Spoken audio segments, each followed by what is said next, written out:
বলবো ততই কম হয়ে যাবে। আসলে ওর সাথে খুব অল্প দিন ধরে মিডিয়াতে পরিচয়, কিন্তু ও এত ভালো একটা মেয়ে, ওর মন মানসিকতা এত ভালো, আমি আজকে টোটালি মানে অবাক হয়ে গেছি। আজকে আসার পর যেইভাবে ও আমাদের রেসপেক্ট করলো এবং যেইভাবে আমাদেরকে খুব সুন্দর করে এন্টারটেইন করলো, আমি আমি I really proud for you Nahar. এবং আমি দোয়া এবং ভালোবাসা তোমাদের জন্য যে আল্লাহ সুবহানাহু ওয়া তাআলা তোমাকে অনেক ভালো রাখুক। আর again happy birthday. Thank you.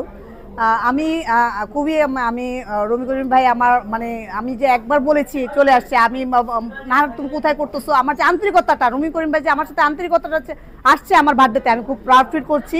আমি কথা বলতে পারতেছি না, আমি ভাষা হারাই ফেলেছি, কিন্তু আমি মনে করি আসলে উনি আসলে সম্মানকে সম্মান দিতে জানে ভাইয়া, রুমি করিম ভাইয়া। আমিও দেন এটা আমি প্রাউড ফিল করছি। আমি আমি মানে এক্সাইটেড হয়ে গেছি। আমি জানি, আমি শিওর না, আমি যে 7টা বাজে কলা দিছি আসবো, কিন্তু আমি ভাবছি আসবে না, হয়তো তখনও ভাবি না। যখন নিচে আসছে আমি তো গাড়ি খুঁজে পাই না।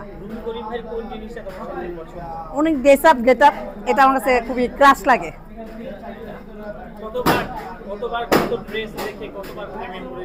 আমি তো রুমি করিম ভাই যে ড্রেসগুলি পরে এগুলো তো খুবই দামি ড্রেস, কিন্তু আমি ছেলে হলে ঠিকই এগুলি পড়তে পারতাম, চায়ে পড়তে পারতাম, কিন্তু আমি তো মেয়ে মানুষ, পরা যায় না। উনি যে ড্রেসগুলি পরে সেগুলো আমার খুব ফেভারিট, ভালো লাগে।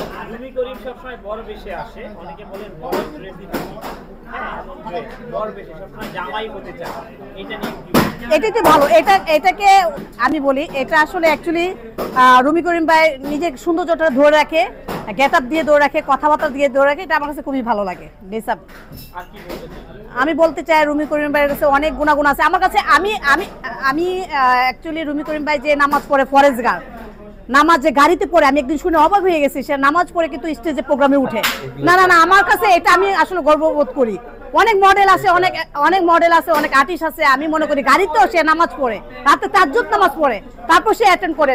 বোঝা যায় ভাই যে 5 ওয়াক্ত নামাজ পড়ে, তাহাজ্জুদ নামাজ পড়ে, অনেক ভালো মানুষ। আমি বলি রুমি করিম অনেক ভালো মানুষ, একটা ভালো একটা বন্ধু হয়ে গেছে, ভালো একটা ফ্রেন্ড। Okay, thank you. হ্যাঁ ভাই একটু নারকানার একটু জানতে চাই, আসলে আপনি মডেল আমরা জানি, ভবিষ্যতে কি চিন্তা ভাবনা আছে? ভবিষ্যতে তো সবাই চিন্তা থাকে উপরে যাওয়ার জন্য, চিন্তা থাকে, আমিও ট্রাই করছি, আমিও চিন্তাধারা উপরে যাওয়ার জন্য চেষ্টা করতেছি। উপরে ভাগ্য থাকলে ইনশাআল্লাহ হয়ে যাব। এবং একটু জানতে চাই তুমি নাকি একটা সিনেমা করছো? হ্যাঁ, আমি বাপজান সিনেমা করেছি, সেকেন্ড নায়কের ক্যারেক্টার। ওটা আমি রিলিজ হবে আগামী মাসে। আপনাদের সবাইকে আবারও ডাকবো, আবারও সামনে নিয়ে আসবো, একটা কোনো একটা চাইনিজের বসবো, বসে একটা ডিটেইলস জানা দেবো।